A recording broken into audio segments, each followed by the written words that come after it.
Hey guys, welcome back to another video. In today's video, we're actually going to be talking about Palworld. So the Feybreak update is live now. So let's actually dive into what this major update has to bring to us. So major update that adds a ton of new features, new areas, new pals, new buildings, hardcore mode, expeditions, research, and more. So this is going to be update 0.4.11. So one of the biggest things that you guys will notice, or at least that I noticed, is the Malmew from Terraria is actually already in the game now. So if you're wondering what it is, basically it's a bullet firing melee weapon in Palworld. And then on top of that, there's still going to be a lot more collaboration with Terraria in the near future, or at least in 2025. So let's see, we got the new island, Feybreak. A new island, Feybreak, has appeared. A mysterious island with many challenges, glowing sand, and many new pals. Conquer the Feybreak warriors, a new faction that dominates the island with the power of their missile battery camp. Okay, so it looks like we got some new resources here. The chromite and hexolite quartz. Chromite is buried underground and can be only found by using pals or items that can detect metal. The hexolite quartz is a rare ore that only exists on Feybreak. And then it looks like we have a expedition mechanic. Oh, this is probably like Monster Hunter. Okay, so the new mechanic is expeditions, obtaining supplies by sending out pals on an expedition at the PAL expedition station. I like this. I really like that feature. And then we got another new mechanic called research. By conducting research at the PAL Labor Research Laboratory, you can unlock permanent passives and rewards that increase the productivity of your base. Some existing buildings that increase work speed will now be unlocked as research rewards. That's pretty cool. I'm not gonna lie, that's pretty cool. And then it looks like we got some predator pals. Vicious predator pals will now appear throughout the world.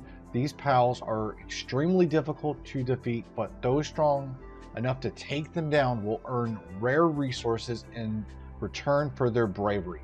So this reminds me of like alphas or the Cheeto dust in Ark Survival Evolved. If you guys are familiar with Ark Survival Evolved, this kind of reminds me of like the Cheeto dust or the alphas. So I wonder if they have like a cool coloring, or like you can actually like see the difference. Like maybe they're just bigger, or I know Ark did it with just like the Cheeto dusting effect.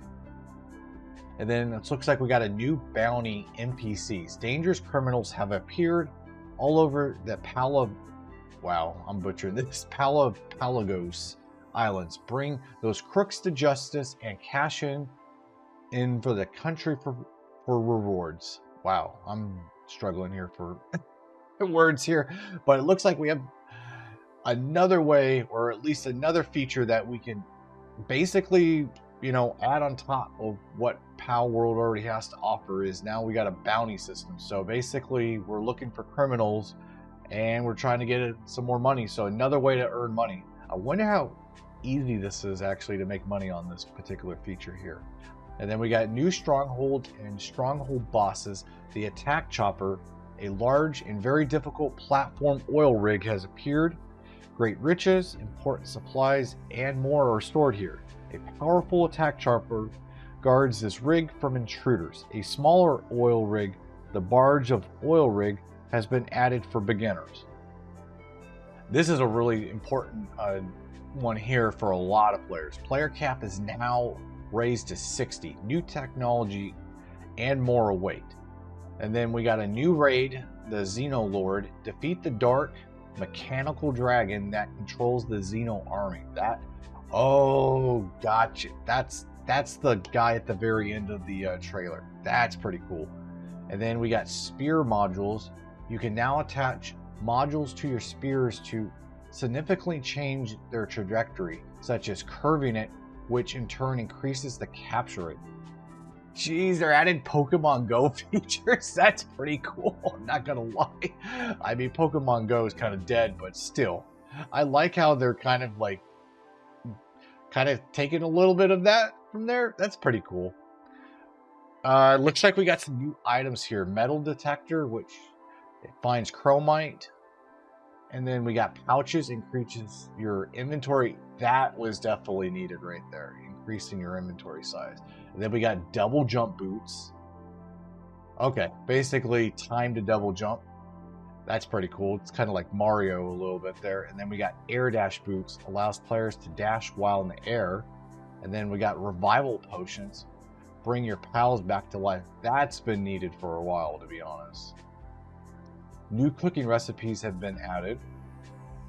A lot of people might like this one, hardcore mode. The ultimate challenge. Player and pal death is permanent, can be enabled in the world setting.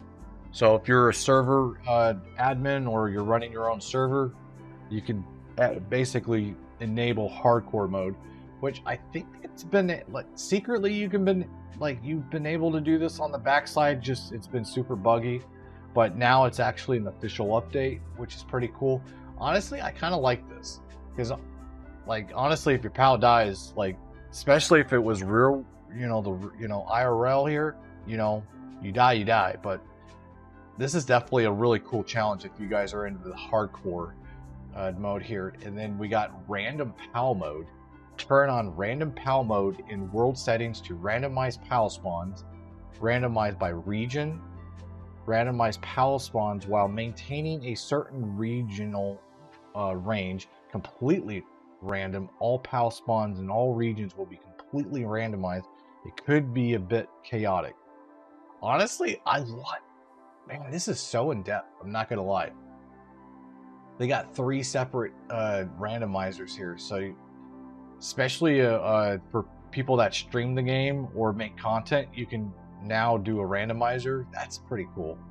And then we got a new area discover bonus. Players will earn experience points when they discover a location for the first time. That's been needed for the longest time.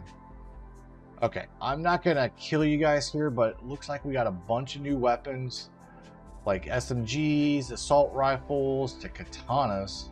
We got water, we got elemental grenades here, it looks like. And then we got new buildings, large-scale electric egg incubators. You can hatch up to 10 now. We got a guild crest. Items placed in a guild crest are shared among all guild chests. We got item retrieval machines. Search for and take any item from any chest within your base. One of these days, I wonder if we're gonna get the ability, like, to have global storage, like, because this seems like this is just per one base, but I can't wait for actual global storage. And then we got a medicine rack, which pals will take medication stored to treat their illness and injuries. I'm not gonna lie, it's kind of annoying when you have like 30 pals out in your base and some of them just get injured. This is gonna be definitely a quality of life update here. And then we got the flea market here. You sell pals and items to other players. That's pretty cool. Let's see. Large-scale stone oven and gigantic furnace. Multiple pals can work together to cook and refine at higher speeds. Always good to see. Skill fruit orchard. Plant and grow skill. Ooh. That could be kind of broken, I'm not going to lie. But that's pretty cool. Gold coin assembly line. Illegally produced coins now made it home. I love that. I love how we can be the bad guy. I'm not gonna lie, that's got me written all over it. Okay, we got ladders. Players can go up and down without needing to build stairs. Depending on how your base is set up, honestly, the ladders might actually be a better option for you. And then we got the pure quartz mine. Mine an infinite amount in the comfort of your base. And then we got the accumulator. By storing extra electricity. Oh, they're like batteries, kind of. You can keep your facilities running at night while your pals are asleep. I love that. That's really smart. Basically, you're like creating a battery or like a capacitor, and then it stores the extra energy. That's pretty cool. And then we got elemental treasure chests. Rare treasures that can be unlocked only by pals of certain elements. That's cool. Okay, players can sit on chairs. Nobody really cares about that. Now you can obtain successful bounty tokens by defeating field bosses. These tokens provide permanent passives to the players. Players' climbing speed has been increased. The maximum amount of power that can be enhanced by the lift monk effigies from 12 to 14. I know that doesn't sound like a lot, but that's definitely a big hop from 12 to 14. I'm hoping we could see a little bit more in the future, but we'll see what this setting at 14 will do. Obviously, guys, if that's not a good balance, let the devs know in the Discord. And then we got implement feel spear critical hits, throwing a spear at a pal's weak spot will temporarily increase. Dude, that's awesome. That's awesome. Let's see, we got experience points gained from crafting and building have been increased. Now you also gain experience points for pals crafting and building even when you aren't at your base. Improved player animations.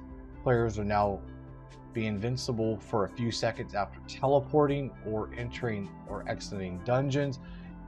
That's been needed for the longest time, like, because it's so annoying if you like teleport and you basically die as soon as you get there. That's pretty cool, but that could definitely they might have to adjust that, but honestly for a few seconds that might just be enough.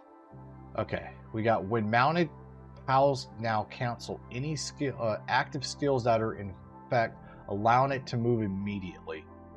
Yeah, just a little quality of life right there.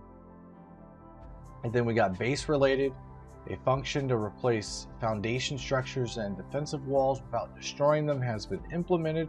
Walls have already built can be upgraded. Yeah, I love this. And then I noticed on the actual update video, they have the Japanese structures or the Japanese styles. Now you can recreate them. That's pretty cool. You got the Japanese architecture here. The maximum base level has been increased to 30. PAL transportation work has been improved while the player is not in the base. Single player and co-op modes, you can build much more freely around the world, except in some dungeons. The PAL's working state set in the monitoring stand is now saved. Oh, convenient. Okay, it looks like we got some Christmas skins for the holiday. I'm not going to bore you guys with every detail here. And then let's see, redistributing limited time skins. Okay, we got Gold Relaxosaurus, Sailor Quiverin, and Summer Chillet. And then we got some unique skills. I'm not going to bore you guys there. It was a pretty good set there. So let's look at these new passive skills. An even higher tier of passives, rainbow passive skills, have been added.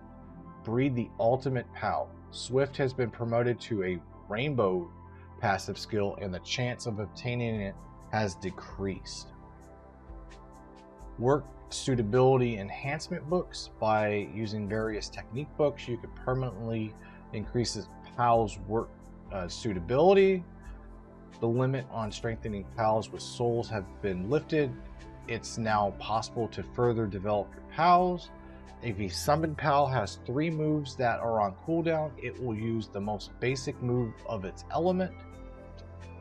Enemy PALs will now use every move they know at that level. Alpha PAL eggs are no longer all huge, but are now each the appropriate size. Yeah, that was kind of bugged a little bit. Okay, so looks like the UI is getting some filtering. That's definitely been needed. Let's see, improved PAL box sorting. Oh, I gotta play with that. That's going to be convenient. You can now change the font size. The player's main HUD no longer becomes hidden over time. Oh, thank God. Okay, mouse and keyboard, you can now close any window with a tap. Oh, that's so convenient. The right shift key and right control key can now be registered in the key configurations. That's convenient. And then controller players here, they fixed an issue where players would continue walking if the UI was open while walking or moving. Change the cutscene skip button on the controller to Y. Okay, so we got crime. The charges have been expanded. Serious crimes such as obstructing public officials will increase the player's criminal level even more.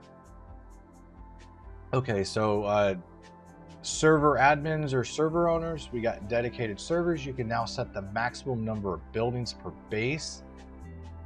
That's definitely useful if you're trying to keep your resources down if you own a server, because sometimes you only get so much RAM, especially if you're buying one of those rented servers online.